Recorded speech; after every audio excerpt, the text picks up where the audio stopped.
Hello everyone, welcome back. Figma recently released new features, and some of these new features related to the variables. In today's video, we will focus only for the new features related to the eyedrop. Okay?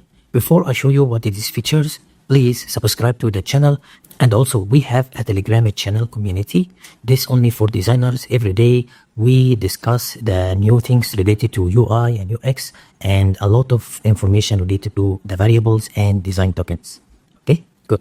So the eyedropper, if you don't know what is eyedropper actually, so if you have any elements and you want to color this element, you can go here, for example, and this is the eyedropper. So you can directly access it from here, or you press in your keyboard the I key. Okay, so you can see here I can pick the color, and the first feature here actually is if you press tab in your keyboard, you can change the color format. So for example, now this is the hexacode. So if you press tab, you can navigate to a different format, for example, like RGB, like HSL, and so on. Okay, so if I pick, for example, the hexacode, you can see here this is the hexacode. Okay, perfect. And once you open it, you can see here actually you have this option activated by default.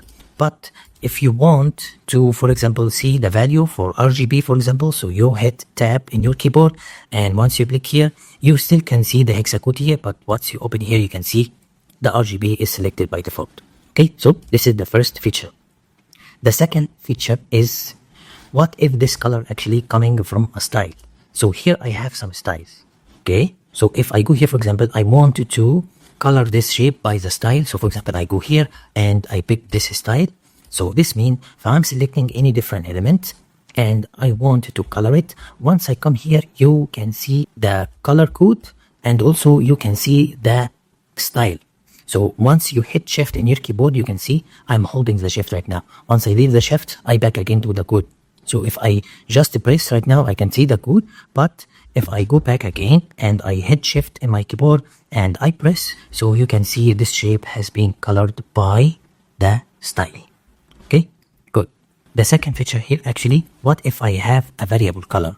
So now this shape actually have a normal hexacode color, but if I open my variable panel, you can see I have here a variable called colors blue 500. Okay, so if I styled this shape, for example, or this element by the variable, so for example, let's say colors blue 500.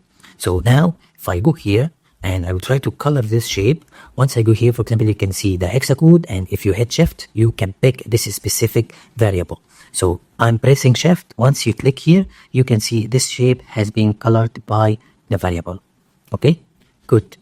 So what if I want to create a new style? I don't have styles. Okay, so for example, let's go here. I will select this one, press I key in my keyboard, and if I press Command Shift on Mac, I think on Windows, Control Shift, you can see I have option to create a variable, but I still also have an option to create a style. So once you click, so you can see I have two options, to create a variable or to create a style. So let's focus on create a style.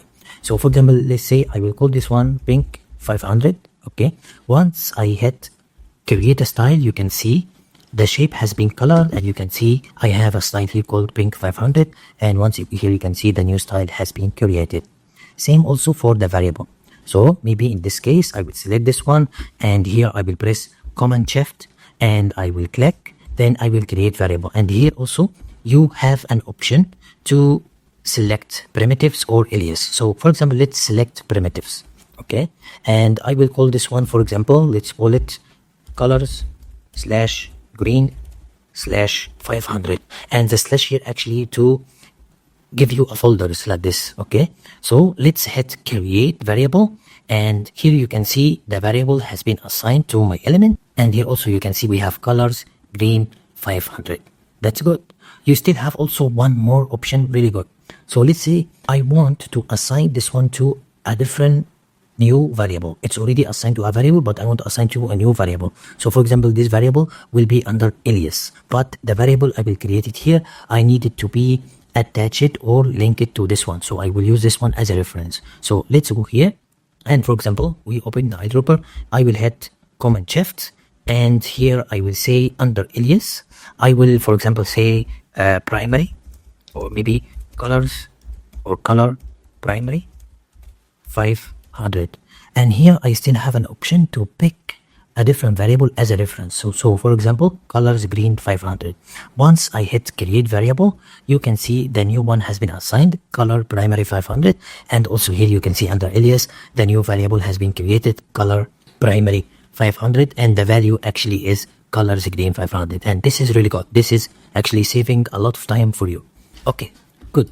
The next option here, what if I want to fill this shape by an image? So in this case, maybe this image, it's not a style. Okay, so I will create a new style, and after that, let's see if we have this style, how can we directly assign it? Okay, so I will select this one and I will open the eyedropper. I press Command Shift. Okay, and once I click, I go to the styles, and here I can create an image style. So for example, let's call this one profile. Okay, so once I hit create a style, you can see the new style has been assigned, and if you go here, you can see the new style has been created. And if you already have this style, so for example, let's go here, and also we can apply this style to this shape. So let's go here like this. So this one actually have a profile style. So in this case, if I select this one and open the eyedropper, I can go here directly. I can see the style is already exists. Once I just press shift in my keyboard, I can pick the style directly. So you can see here the style has been assigned. So this is the all new features related to the eyedropper, and actually this also related to the variables, because you can select the variable and also you can create the variable. That's it for today. If you like the video, don't forget to hit the like button and subscribe to the channel, and don't forget to join our Telegram community channel. I will put the link in the comments. That's it for today. See you again.